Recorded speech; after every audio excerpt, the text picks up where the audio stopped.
Hi guys, আজ ঘুরতে এলাম রামনগর ঋষিপাড়া। এখানে দেখতে পাচ্ছেন ঢুকতেই পাড়ার মুখে চা স্টল এবং ছোটোখাটো কিছু দোকান আছে, দেখতে অনেক জাঁকজমক লাগছে। যাই হোক, আমরা যে জন্য এসেছি হস্তকুটির শিল্প কিছু কাজ দেখব।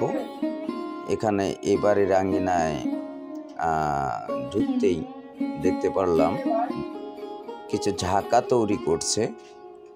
এরা এখান থেকে তৈরি করে দেশে এবং দেশের বাইরেও বাজারজাত করে থাকে। দেখতে পাচ্ছেন এই যে এই ভদ্রলোক, ইনি বাঁশের বাতা থেকে পাতলা পাতলা করে চটা তৈরি করছে। এই চটা দিয়ে ওই ঝাঁকাগুলো কিভাবে বোনায়, এরা যদিও হিন্দু সম্প্রদায়, দেখতেই পাচ্ছেন বাড়িতে তুলসী গাছ, তুলসী মন্দির রয়েছে। এই ঋষি সম্প্রদায়ের প্রকৃত সনাতন ধর্ম অবলম্বী। এরা হাতে শিল্প কাজগুলো করছে, কুটির শিল্প বলা হয়। ওদিকে ওই যে আরেক ভদ্র মহিলা, তার বোধহয় হাত কেটে গিয়েছে কাজ করতে, বাঁশের বাতার ধারে হয়তো কেটে গিয়েছে। এই যে বয়স্ক মানুষ কত সুন্দর করে দেখতে পাচ্ছেন ঝাঁকা তৈরি করছে। ঝাঁকা আমাদের এই এলাকায় এই ঝাঁকাগুলো কৃষকরা অনেক নিয়ে থাকে। এই ঝাঁকা দিয়ে চকিটা শস্য আনে, দেখতেই পাচ্ছেন খুব সুন্দর। এদের সবার পরিবারের সবাই এই কর্মটাই করে। এই যে উনিও ঝাঁকার তলা, এটা তলা তৈরি করছে।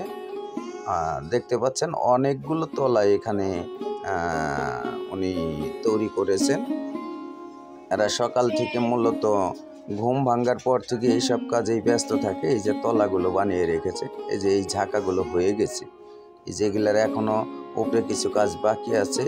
প্রায় বেশ অংশগুলোই কাজ হয়ে গেছে, দেখতে পাচ্ছেন। আপনাদের ঘুরে ঘুরে সুন্দর করে দেখাচ্ছি। এই যে এখানেও কিছু ঝাঁকা তৈরি করে রেখেছে, এই যেগুলি সব হয়ে গেছে। দেখতেই পাচ্ছেন বাড়িটাও অনেক সুন্দর লাগছে, বেশ সুন্দর। এরা মূলত ঝাঁকা, কুলা, চালন, খালই ছিল আগে, মাছ আনতো, এই সমস্ত পণ্যগুলো এরা তৈরি করে থাকে। যদিও এখন এই পণ্যগুলো একটু কম চললেও কিন্তু বিদেশে এদের রপ্তানি প্রচুর হয়।